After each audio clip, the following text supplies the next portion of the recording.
कथा का शुभारंभ किया। तोते का फूटा हुआ अंडा पड़ा था। अब देखना कथा के प्रभाव से उस अंडे में जीव पड़ गया और उसमें से छोटा सा शिशु निकल करके बैठ गया, कथा सुनने लगा। जब जंगल में कोई जीव जंतु नहीं है, बाबा ने सब उड़ा दिए। अपनी कृपा से केवल वो अंडा फूटा पड़ा था, वो साबित हो गया कथा के प्रभाव से। यानी गोविंद की कथा ऐसी है कि मुर्दों में भी जान डाल देती है। अब तोते का बच्चा मैया पार्वती के पीछे बैठ करके कथा सुन रहा है आराम से। एक दिन की कथा हो गई, 2 दिन की कथा हो गई, 6वें दिन की कथा चल रही थी। शंकर भगवान ने कहा, देवी जी आज देखना पांडवों ने किस तरह से, अर्जुन जब नहीं है तो पांडवों के पक्ष से अभिमन्यु युद्ध करने के लिए गया। कौरवों ने चारों तरफ से घेर लिया।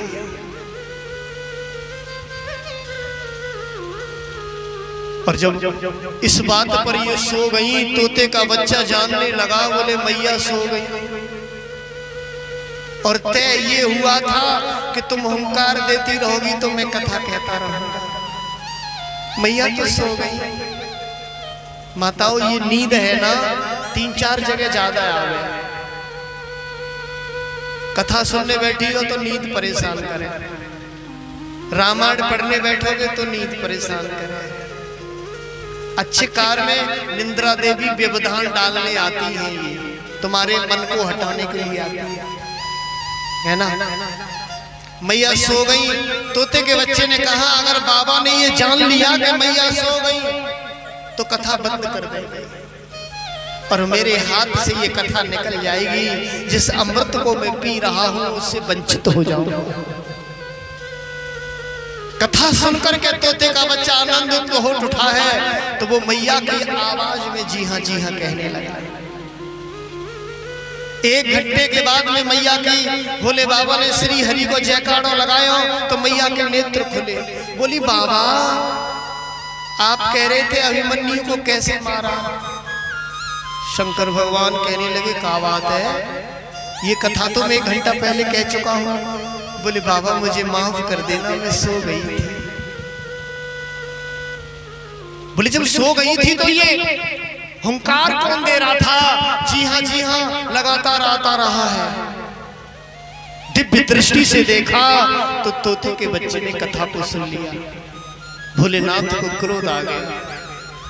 कथा सुनना बुरी बात नहीं है, लेकिन बाबा को इसलिए क्रोध आ गया, श्रीमद् भागवत की कथा विष्णु प्रसाद है, इसकी चोरी से नहीं सुननी चाहिए। कथा श्रवण करनी है तो घर से चल करके आओ और पांडाल में बैठ करके कथा सुनो, व्यास मंच के सामने। लेकिन इसने चोरी से कथा को सुना है, विष्णु प्रसाद की चोरी की है। भगवान शंकर ने अपना त्रिशूल तोते के बच्चे के पीछे छोड़ दिया। बड़ा भयभीत हो गया, भागता फिर रहा है। या तो ये भागा है या रामचरितमानस में एक और भागा था ऐसे ही। क्या नाम है उसका? जयंत। इंद्र देवर्षि नारद ने इसकी मदद की। इनका बेटा है जयंत। ये क्यों भागा? इसने श्री राम को देख लिया सीता का श्रृंगार करते हुए, है ना। तो ये जयंत बोला, ये कैसे महापुरुष है, ये कैसे योगी है, अपनी पत्नी के श्रृंगार में फूल लगा रहे हैं, उनके बालों में गजरा सजा रहे हैं। तो इसने जानकी जी के पैरों में चोंच का प्रहार कर दिया। हाँ, खून बहने लगा। प्रभु राम को क्रोध आ गया तो जयंत के पीछे सींग का बाण छोड़ दिया। खाली बस जयंत इधर भागता फिर रहा है और इधर ये भागता फिर रहा है। तो जयंत को भी किसी ने नहीं बचाया। नारद को भी दया आई। नारद देखा विकल जयंता,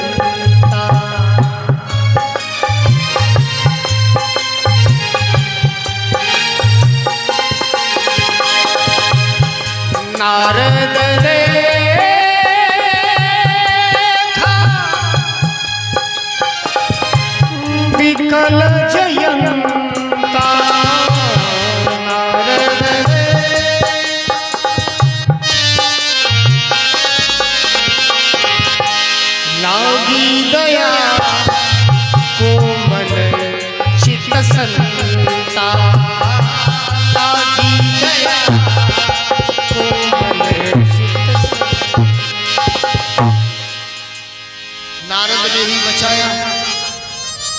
अब मोहि भाव भरोसे।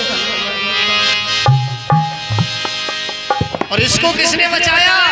ये भी चारों तीर्थों में गया, ब्रह्मा जी के पास गया, विष्णु जी के पास गया, इंद्र के पास गया, प्रभु बचा। बोले शंकर भगवान के त्रिशूल से तुम्हें कौन बचाएगा? तोते ने कहा, बोले नहीं बचाएगा तो देख लूंगा, बच पाऊंगा तो बच जाऊंगा, मरना तो है। उड़ता हुआ जा रहा था, भगवान व्यास की पत्नी अपनी अटारी पर स्नान करके अपने केसों को सुखा रही थी। अचानक उन्होंने जवाही ली, सूक्ष्म रूप बना करके उनके मुख में चला गया, बिटका देवी के मुख में। तभी तो कहते हैं जवाही लो तो ऐसे हाथ कर लेना चाहिए मुंह के सामने, है ना? कोई भी जीव जा सकता है पेट के अंदर। ये चला गया। अब चला गया तो महाराज वहां सुरक्षित गर्भगत शिशु बन करके रहा। जैसे माँ के उदर में बच्चा पलता है, ऐसे ही पलता रहा। और 1 साल नहीं, 12 साल तक। 12 सालें बहुत होती है जी।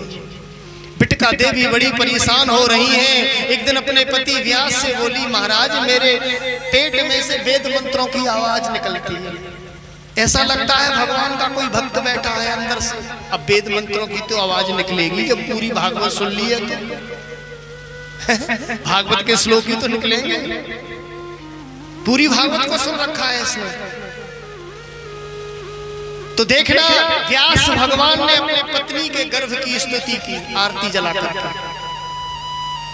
और कहा तुम कौन हो जो अपनी मां को कष्ट दे रहे हो? जन्म लेकर के धरती पर क्यों नहीं आते? बोली पिताजी मैं जन्म लेकर के नहीं आऊंगा। बोले क्यों? बोले 2 चीजों से मुझे बड़ा भारी डर है।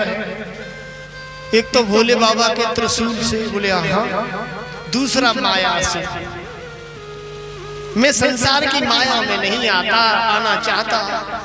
जैसे संसार में बच्चा जन्म लेते ही माया पीछे पड़ जाती है, ऐसे संसार में मैं नहीं आऊंगा। व्यास ने कहा, बोले मैं वचन देता हूं आपके ऊपर कोई माया असर नहीं करेगी। बोले आप नहीं, माया के पति को बुलाओ। माया का पति कौन है? विष्णु भगवान। भाई लक्ष्मी का ही तो दूसरा नाम माया है। विष्णु भगवान को आना पड़ा और विष्णु भगवान ने कहा लाला आप जन्म लो, मैं वचन देता हूं तुम माया से परे हो। तब जन्म लिया, उनका ही नाम रखा गया। बोल सुखदेव महाराज की जय, जिन्होंने सबसे पहले भागवत की कथा को गाया। और जन्म लेते ही कमंडल लेकर के जंगल में चले गए तपस्या करने के लिए। जन्म लेते ही पिता पीछे पीछे भागे, बेटा बेटा। 2 बार बेटा कहा है, तीसरी बार बेटा नहीं कहा। प्रकृति ने जवाब दे दिया, बोले व्यास ये तुम्हारा पुत्र नहीं है, तुम संसार की माया से हो, ये माया से अलग है। दोबारा सुखदेव ने बेटा, सुखदेव को बेटा नहीं कहा व्यास ने। लौट लौट लौट।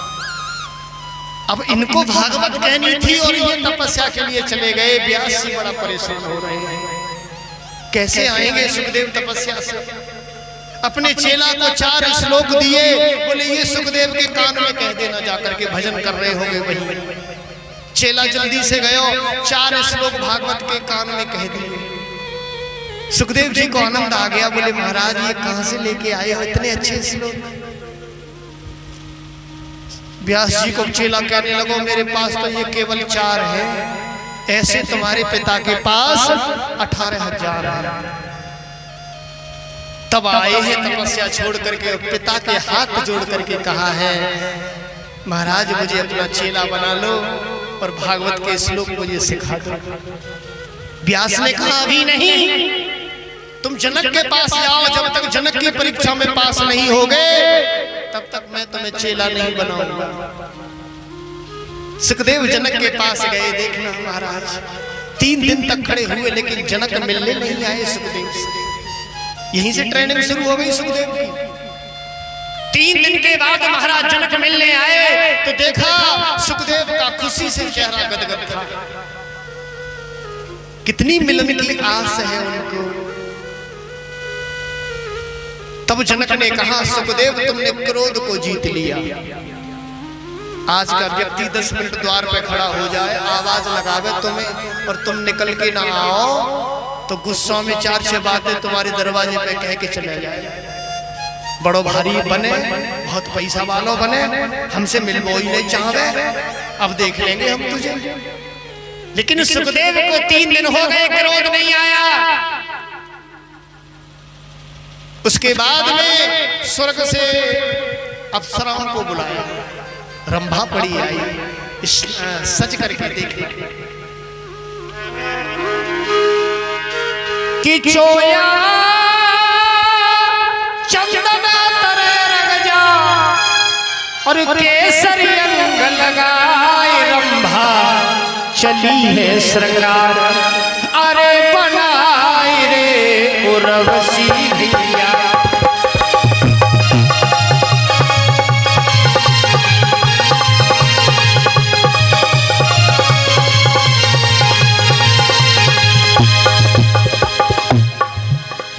सुखदेव की परीक्षा के लेने के लिए महाराज जनक ने इंद्र की परी रंभा को बुलाया। सारी परियों में रंभा सबसे सुंदर है। आज सुखदेव से मिलने के लिए श्रृंगार कर रही है। चोया चंदन तरय रग जा केसरी अंग लगाए रंभा चली है श्रृंगार। अरे बताए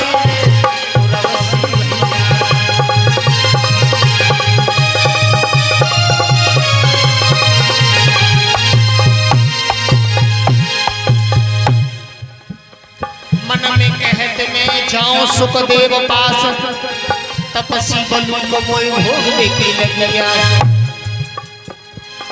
और उनने न रहे छर्राए रंभा चली है श्रृंगार।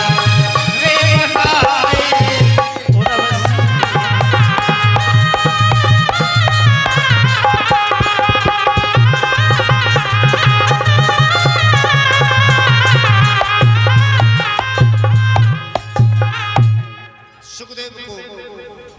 जनक जी महाराज ने पास कर दिया, चेला बना लिया। श्रीमद् भागवत की कथा इनको सिखाई गई। बोल गोविंद भगवान। एक कीर्तन और महाभारत की कथा को सुनेंगे आप लोग बैठ बैठ सभी बड़े भाव से। कबीरदास का एक कीर्तन है, वो सुनिए। ताली बजाएंगे सब। और बनिया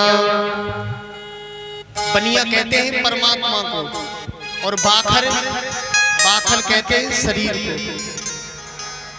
सूरदास का भजन, कबीरदास का भजन है कि बनिया बाखर में बसाए लूंगी, यानी अपने शरीर रूपी बकरी में परमात्मा को मैं बनिया बाखर में बसाए लूंगी रे तेरे रोज जले